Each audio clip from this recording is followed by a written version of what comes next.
Hi guys, thanks for joining me today. So this is the last video in kind of a lineup of videos that I've been sharing how our year went overall, just wrap up videos, what we chose, how do we stick with it, where we're at now.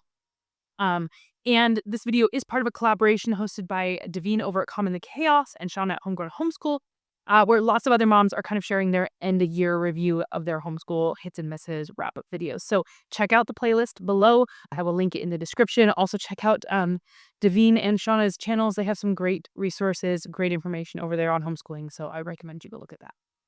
But today's video, I already shared kind of my preschoolers' individual subjects, how those went, and then my kindergartners' individual subjects and how those went. And today I'm going to be wrapping it up with our family subjects / some of the extracurriculars we did, and just how those went in general, how our year went as a whole. It went great as a whole. Honestly, we finished early. Overall, I'm really happy. We did end up dropping some of our family subjects or switching some of those or curriculars or whatever you want to call those. Not everything worked smoothly and 100%.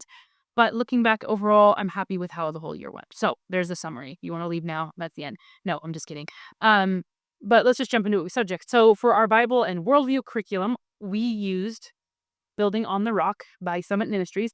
Now, I do have a whole review of this, and I have a whole review of a lot of these materials, clip-throughs, reviews, you name it, or just talking about my experience with them. And I will link all of them below, so I don't have to keep telling you, oh, I have a review on that, I have a video on that. Just check the description below if you're interested in seeing inside anything I mentioned, and anything that I've already talked about, I will link below. So get that out there. This went well. The kids enjoyed it. I feel like it was pretty good at level. My older child kept asking to do it. So I guess that's a good thing. Whenever we'd miss it or on the weekend or it's a 4-day-a-week curriculum. So on the Friday when we weren't doing it, Mom, why aren't we doing the Bible today? I'd be like, well, because we don't have to do it today. She's like, but I like it. And so, it's good when your child wants to do it. I felt bad saying we're not doing the Bible today. I mean, we do devotions and stuff with them. But as a whole, I do like it. We will be using their first grade level, I think. And then I'm going to have to just see. I think after first grade, I'll get a good idea if it's what we're going to continue with or not, but it worked well for kindergarten. I felt like it was biblically, I agree with this, which was really nice to find something that I could teach with very little changing. I felt like as a whole, this was not an issue. And yeah, nothing really bad to say about it. I wouldn't say it was my all-time favorite curriculum, but it worked really well for what we needed it for the time. So now what didn't work as well is history. I had wanted to do a little bit of American history with my girls, and I thought that this curriculum would be gentle enough. We were looking at Adventures in America, and it's geared towards kinder through second grade. This is very, it's touted kind of as a classical curriculum. It's very unknown. It's for the grammar stage, but I would say it's very Charlotte Mason-y as well, very hands-on. It has read alouds as a lot of your information. You're getting a lot of, projects. And it is a very gentle approach, but it was still just too far above, especially my younger one. She just wasn't connecting. My older one was doing a little more, but I still felt like it just was above her level. We dropped it. I was kind of sad to do so, but honestly, they weren't getting much out of it. And I felt like I was starting to kind of just dread history because it was just one more thing to do. And so at that point, I was like, this isn't benefiting anybody. Why am I holding on to it? So we dropped it. And as a result, we dropped a lot of the read alouds that we were doing with it because they were just above, just a little bit too above them. And we just didn't do history, which is totally fine. It's kindergarten and preschool year. I was hoping we could do it and have some fun because of all the crafts and stuff involved, but we didn't have to, and so we didn't. So that was just not a hit for us. Not because I don't think the curriculum would have been a good curriculum or I wouldn't recommend it. I think it would be a really good fit for a lot of families. It just, at the ages and time where we're doing it, wasn't a good fit, and I plan to move on to something else this year. So I don't know that we're going to actually end up using it, which is kind of a bummer. But you don't win at all. We, for geography, other than your individual stuff, we did some picture books, and those were fine. My kids enjoyed those, just some geography picture books talking about different formations, different structures, kind of the world at large and how maps work. And those were fun to read. My kids always enjoy when I read aloud to them, so nothing wrong with that. We were going to do some science and nature readers this year, and I started, and then I ended up just assigning them to my older daughter to read and tell me what they were about. So she actually ended up reading a lot of nature readers on her own, but we didn't end up doing that as a family. So we really did nothing for science, which again, it's their early years. We don't have to do anything for science. With our read alouds, I found that a good half of them were above them. And that was in part because half of them were tied to this and were just a little too old for them. Not that they were bad read alouds, and I'll probably pull a lot of them in the future, but they just weren't at level for them. So we dropped my whole list of read alouds. We pulled a few of them from the list. that we liked and read those. And then I just went by the seat of my pants and found books that we liked, asked for some recommendations for some of you. You guys had some recommendations and just pulled in books that I thought were at level. I did a whole video on our favorite read alouds from this year, and we did have some good ones. So if you're interested in seeing that for like, because it can be hard to find read alouds for young children for preschool, kindergarten. So if you want to see those, check out that video because I think those were the ones that we really felt like were really good at level, good hits, and that we really enjoyed.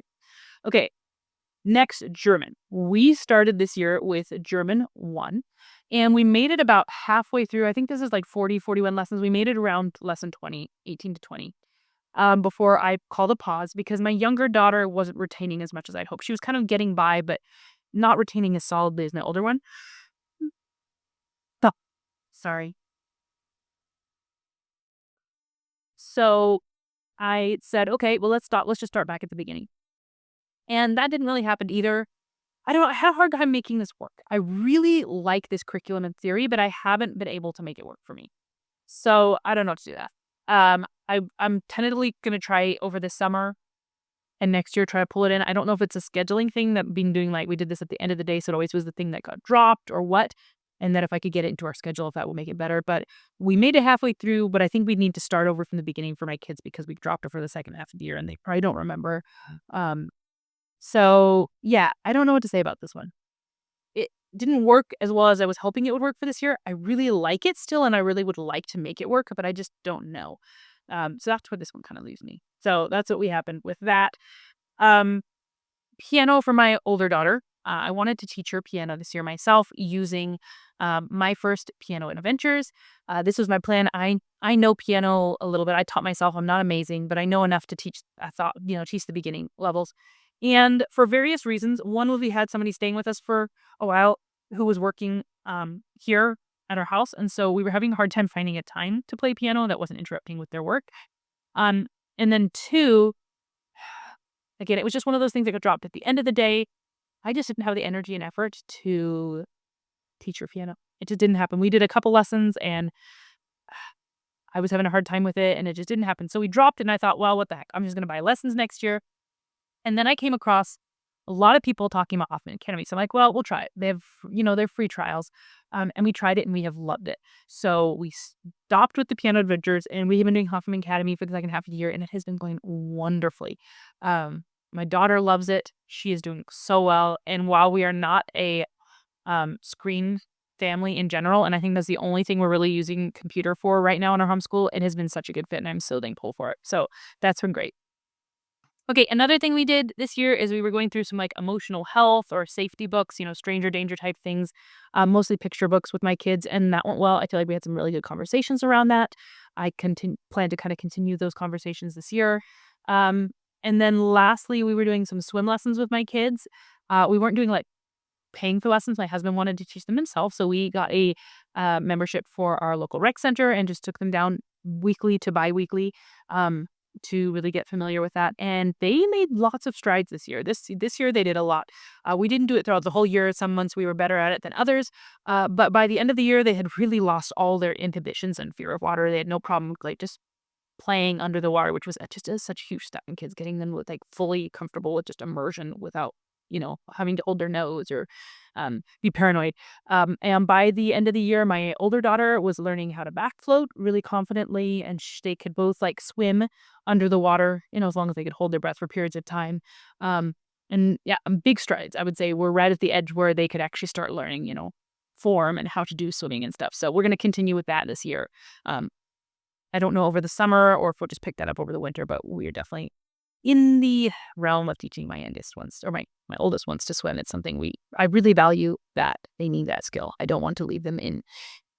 I feel like it's a dangerous thing for kids not to be able to swim. So that's something we're going to be prioritizing, but I'm really happy with the progress they've made on that.